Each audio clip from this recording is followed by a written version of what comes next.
Hey everyone, it's Matt here from DCLblogger.com. This is going to be the first of what's hopefully going to be a daily series on just NFT updates. You know, what's been happening in the NFT world. We've seen some 10,000 US dollar sales and above over the last week or two. So in this first video, I wanted to go through and talk about some of them. Axie Infinity is still one of their Axies for 60 Ethereum, right? And then we had another crypto art painting that sold for about 13,000 USD. And we've had a couple of different new updates and some movements in the NFT market. So I just wanted to do this on a daily basis. One, to educate people, bring more people to the NFT space, and two, kind of explore the economics that are growing in these worlds and where the value is actually coming from. You know, people are buying these things. Where's the value coming from, and why are they even worth that much? So I apologize first of all for the lighting or anything else that's stuffed up with this screen, this first video, because I'm only going to get better with it. But for now, this is what I've cut. All right, let's get started, guys. So again, Axie Infinity sold one of their Axies for 60 Ethereum. I believe that's over 10,000 USD. So it sold for 60 Ethereum. This is not its first Axie that actually sold for 60, that much of an amount. There's actually been quite a few, maybe five in that range. It's a really good article here. Top five highest Axie sales of all time. First of all, if you don't know what Axie Infinity is, it's like a pet digital pet Pokemon type universe where you can take care of your pet, you can battle them, you can breed them. Eventually, you're going to be able to do a lot more with them. But they're building like this universe where you can kind of train them and do whatever you want with your digital pet, right? But the gameplay is pretty cool. They've had some tournaments in the past. I'm just going to play this for a little bit. I don't follow the game as much, but I follow the economic updates, right? I follow sales. I try and follow up with what's happening, gameplay, a little bit. But it's pretty cool, very fluid. And I do remember, like back in the day, they had this. If I can pull it up, they had this pre-sale where you could buy these Axie eggs, beast, aquatic, or plant, and each purchase it went up in value. So the next one had to buy it for a bit more. And eventually they sold out a bunch of Origin Axies. These are called Origin Axies. And Origin Axies had a chance of getting a mystic part. Okay, so a mystic part is basically a part that I believe can be evolved into it can be, that part can be evolved, right, to a legendary part. I hope I got that correctly. So some Axies, so the new Axies that were bred after the pre-sale, they never had mystic parts. So if you see here, if you go to minimum one mystic, first of all, let's take Origin. So you can see the cheapest Axie right now is like a couple of dollars. It's pretty damn cheap, right? So the moment you click on Origin, these are all the Axies that were actually sold as Origin Axies, part of that pre-sale that I just showed you the image of. And that is right. And then within those Origin Axies, there were mystic Axies. So a minimum of one. I think this is a minimum of one part or one part exactly. So if you click on this Axie, it'll show you that it has one mystic part, right? So it has one part that can be evolved, and it's pretty cool. It's a rare part.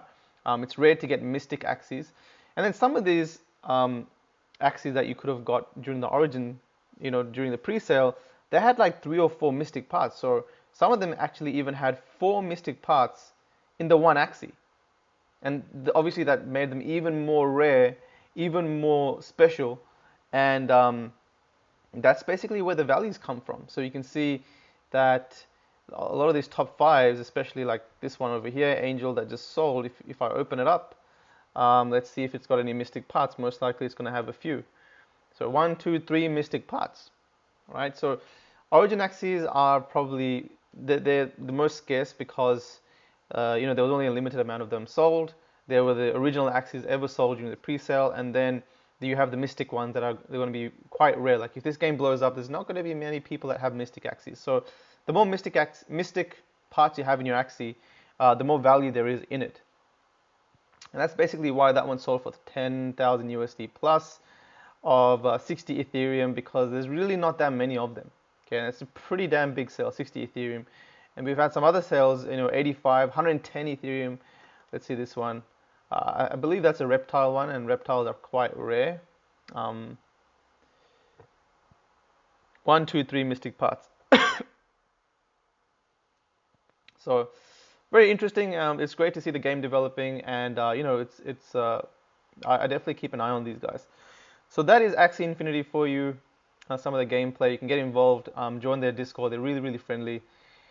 Another thing that happened, um, I found out, you can't really go past the NFT gaming world without talking about Enjin.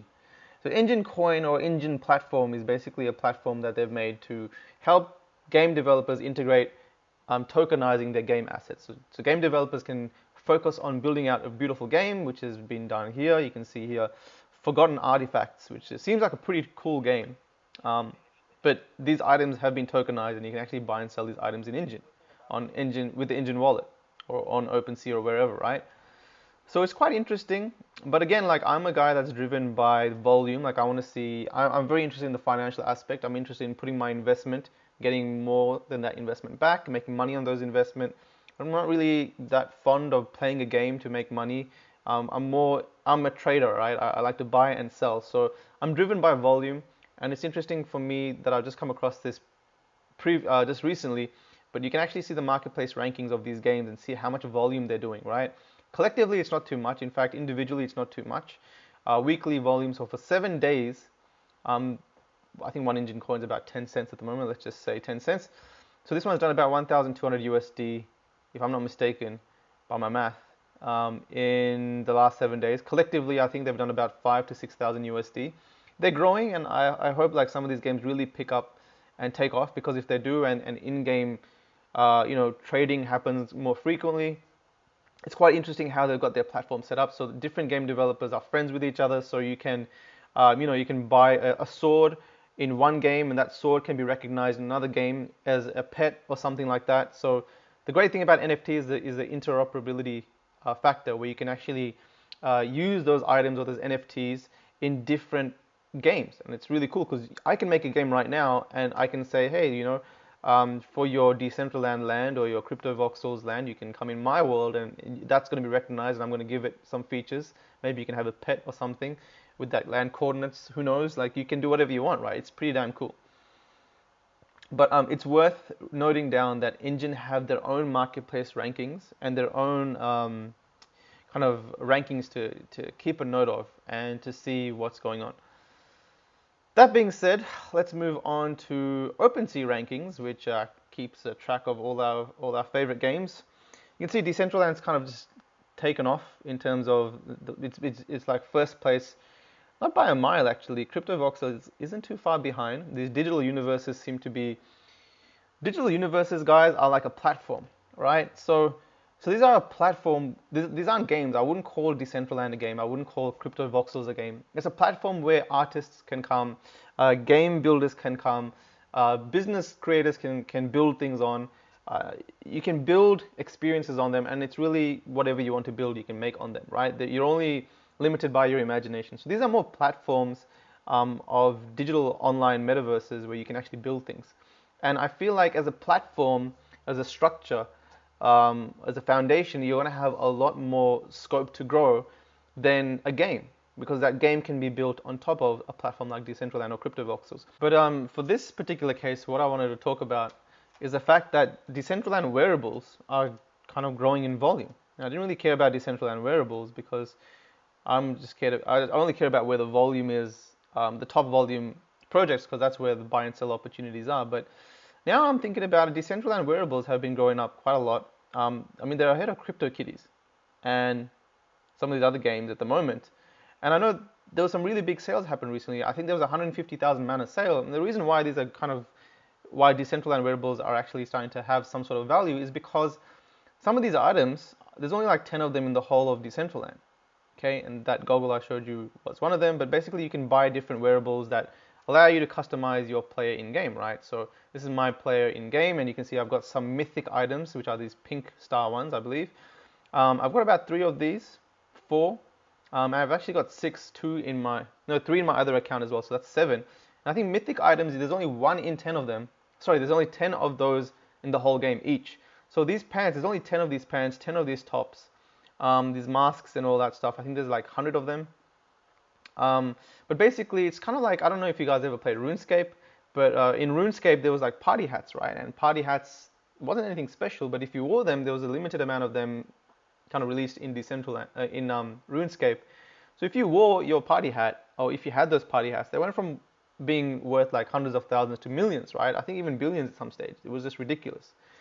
But the reason why they held their value was because, by the way, I'm talking about billions of RuneScape gold, 500,000 RuneScape gold, not real dollars. But the reason why they went up in value was, one, because they were really scarce, and two, just because people that they like to customize their look in game, right? So Decentraland are giving wearables out to people that participate in the game. They're holding meetups. You can kind of go in and you can kind of go in with other people when they hold meetups, and for doing that, they're helping you out by giving you wearables. And these wearables, I never really thought much about them, like I said, but some of the free items given in games so far have actually been the most valuable. I remember Lights Bidding, if you guys have played Gods Unchained, Lights Bidding, Blessed Chimera, First Phoenix. I'm not sure if that was a free one, but basically they were just given out for free. For example, Lights Bidding was given out for free for anyone that bid on the first Mythic auction, and they're worth about 15 to 20 Ethereum now each. So some of the most expensive items have been given out for free, and I think it's because they were like right back when these games first started, and there's a limited amount of them. There's only 10 of these items out there, right? So for me, it makes sense to start collecting them. And I know Decentraland are kind of holding this really cool launch collection thing where you can kind of go in and suggest what kind of items to have during the launch, and if the developers go ahead and create that, they're going to give you 30% of the supply. So if they take my recommendation of, there's a bunch of really funny cool things here. There's like armor suits, sumo suits, this kind of stuff, hats, unicorn hats. I wanted something like this. This will be pretty cool. A power level scouter that maybe scouts like the price of land or something. But like if they, for example, they pick up some sort of a build that I've suggested, they're going to give me 30% of it, right? So if they release 100 into the world, they'll give me 30 because I suggested it. So Decentraland are having a launch collection, and I'm interested to collect and experiment with the values of these wearables and what they're going to have. So that's a very interesting thing to keep your eye on. And just a quick note about Decentraland and some of the capabilities. This is a really cool build by Planet VR, which is like I don't want to go through it too much, but it's kind of like a mall slash gallery type of thing. It's got this really cool billboard in the middle here that changes, but the architecture is really, really nice. And this is just the bare bones of what Decentraland can do. It'll be interesting to see once they develop and launch, and the development side of things gets more and more advanced. You can see like some of the neighbors have built their own kind of things. If I explore too much, then I don't want to get distracted. Anyway, next topic is SuperRare. Some of one of the biggest categories of followers I'm getting recently. One of the biggest categories I'm getting recently are crypto artists. So crypto art seems to be growing as an industry. Haven't really explored the topic too much, but there is like the more scarcity there is, the more value there seems to be. So art is a big industry, and people love to buy and collect art, right? So it makes sense once you tokenize that and you can prove that it's a limited edition, there's going to be some sort of value for. So what I wanted to go through actually is this particular sale that happened. This particular sale that happened for 13,000 USD on SuperRare. So this is, I believe, it's a record sale. Why was it even worth this much? So I did a bit of investigating and got some help by a couple of people that sent me some links. And basically, there's a bit of history behind the creator of this. And a lot of people, I think it is also the first token minted on SuperRare as well. So for 13,000 USD, it's a great article over here by Bankless on Substack. But basically, it's a nude portrait art sold for 80 USD first when it was made, and then a year ago 310, last month 3,600, and 10 days ago, I believe that's about 20 days ago maybe now, 13,000 USD. Robert Barrett, a 19-year-old AI artist, created it. But there's a very interesting background on this, right? So I did a bit of digging into what's been going on. Again, thanks to the people that sent me some links, but basically someone used his algorithm to sell a painting at Christie's for 432,000 USD. It's kind of sad because they didn't credit him. They didn't really they use his algorithm to create this art that sold for 432,000 USD. So there's a bit of a history there and a bit of controversy. This happened in late 2018, about a year ago now. Um, 3 French students borrowed code to put that on an auction. So there's interesting there. He's kind of gone out and shared the screenshots of the conversation, and there's a lot of people talking about this kind of stuff. But basically, it's the same guy who initially created that code that came out and made his own art on SuperRare, which was this piece, and that sold for 13,000 USD recently.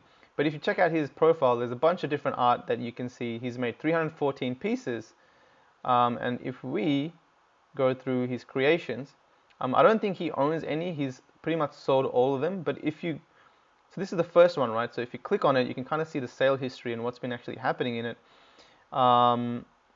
So it's bought it from Dr. B for 90 USD. Then there's people bidding on it. Then someone bid like 300 something, which accepted bid for 14.5. Was that a recent thing? No. I think it's because the Ethereum values have changed. But at certain times they've been accepted, right? But that's the first piece. But now let's go to the second one and see if it's kind of held the same sort of value. 1,700 USD 2 months ago. That's the biggest bid that's been placed. Now let's kind of go to art piece number. Okay, let's go to this one over here. 775 USD is the biggest bid at the moment 1 month ago. So I mean they're going up in value, and the more kind of newer they seem to have been in the collection, the more expensive they seem to be. Like, let's go through this one. 20 USD. Dr. Beef seems like he's trying to buy it back. Is that no, placed a bid 2 years ago. Jeez, okay. But so it's just interesting to me how these values are being built, and for me again, it's all about scarcity, right? It is for me a big part, like scarcity has always for me given me an indicator of value.